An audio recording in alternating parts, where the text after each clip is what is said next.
Well, I think love addiction is graduate school for sex addicts. So, sex addicts, we objectify body parts. And when we can have access to those body parts, it empowers us. We feel important and special. So, if I can get that great butt or those amazing arms or that beautiful face to be with me and have sex with me, then I'm important and special and worthwhile. Somehow we validate ourselves in a way that's empty through that kind of behavior.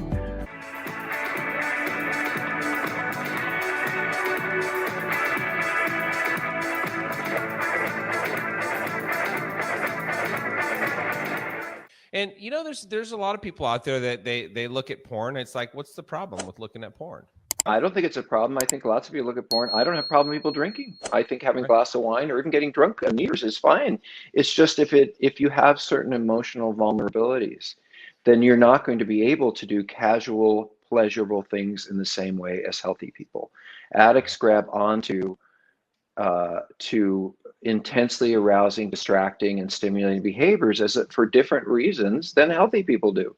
I turn to compulsive sexual behavior not to have a good time having sex, but to escape a really difficult emotional life. Right.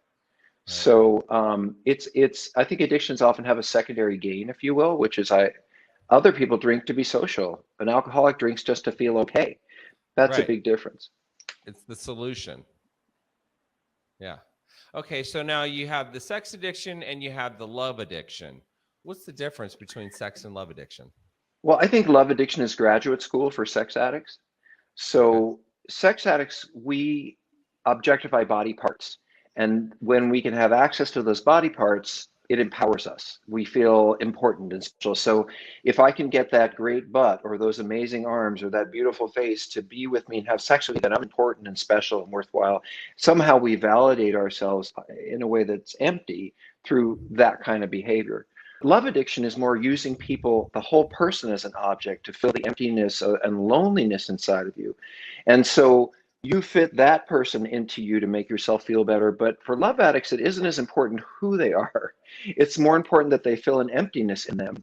And then when you're with that person a few months and you realize, oh, that's not who I thought they were. They're not filling this emptiness inside of me. Then you tend to rage at them or leave with them or move on to someone else because you're really not interested in that person. You're interested in what they do for you. That's love addiction. And I've heard some people talk about sex and love addiction, and it's they only have one person that they've had an affair with. So it's not like they're having multiple affairs with multiple people. They're just having one affair with one person. Good for them.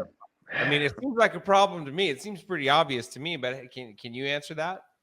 Sure. I don't know. Well, first of all, if the question is that an addiction, I can't tell you. I mean, lots of people have affairs, I think that what I call an affair is immature. What I call people in committed relationships who go out and have sex and hang out with other people romantically is immature. Immature because they don't keep their partner in mind when they go out in the world. They're just all on their own, like some little kid in a candy store, and they're not thinking, I shouldn't be eating all this. So yeah, I'm sorry. You want to define that a little further, and I can answer a little further. I was just I've heard of, and specifically, I'm thinking of one person, and that person was married. And they had one person that they had a relationship with for 3 years. To get a free copy of the 12-step guide that I created for you, click on the link in the description below. I mean, seems like... So the question is, are they a sex addict? Is that your question? Are they a sex addict? Is that love addiction? Can you tell?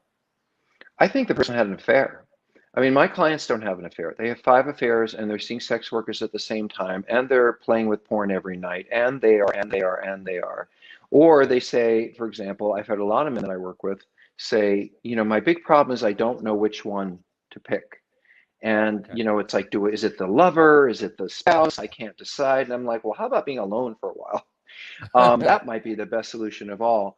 But repetitively using people, body parts, situations with people as a means to fill yourself and make yourself feel better, that may not happen with someone who has an affair. For example, I might have a wonderful relationship and be completely monogamous, and then my spouse has a child, and we have a child, and then all the attention goes to that child.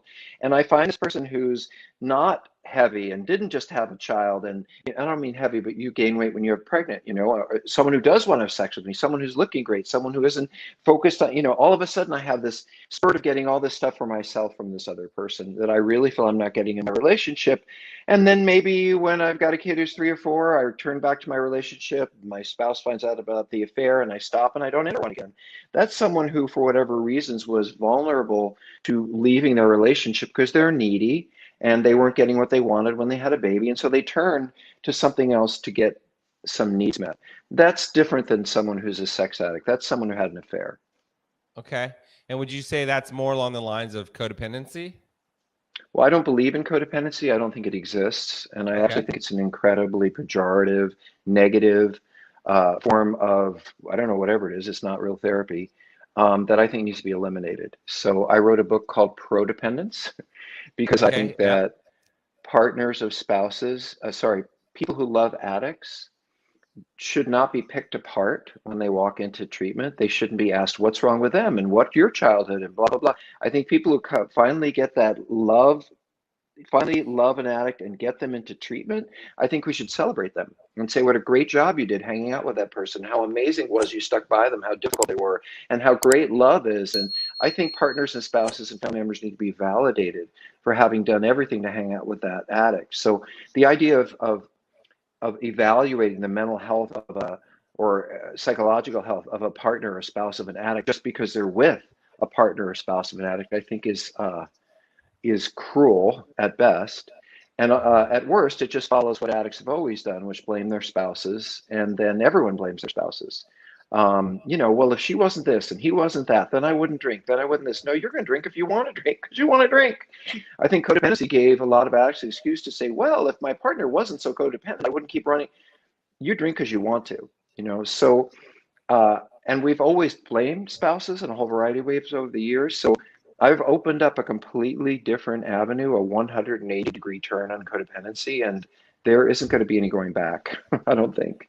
If you got value from this video, if you heard what you needed to hear, be sure to like it. Comment if you've got a question or you have something to say. Subscribe to the channel. Camelback Recovery provides treatment services for people struggling with mental health, mental illness, addiction, alcoholism, whatever it may be.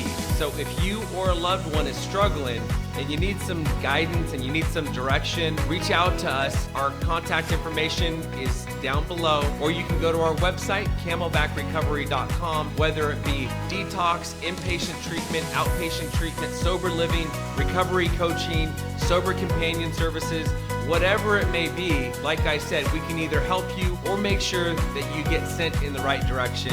We help people all over the country, all over the world for that matter. I'll see you on the next video.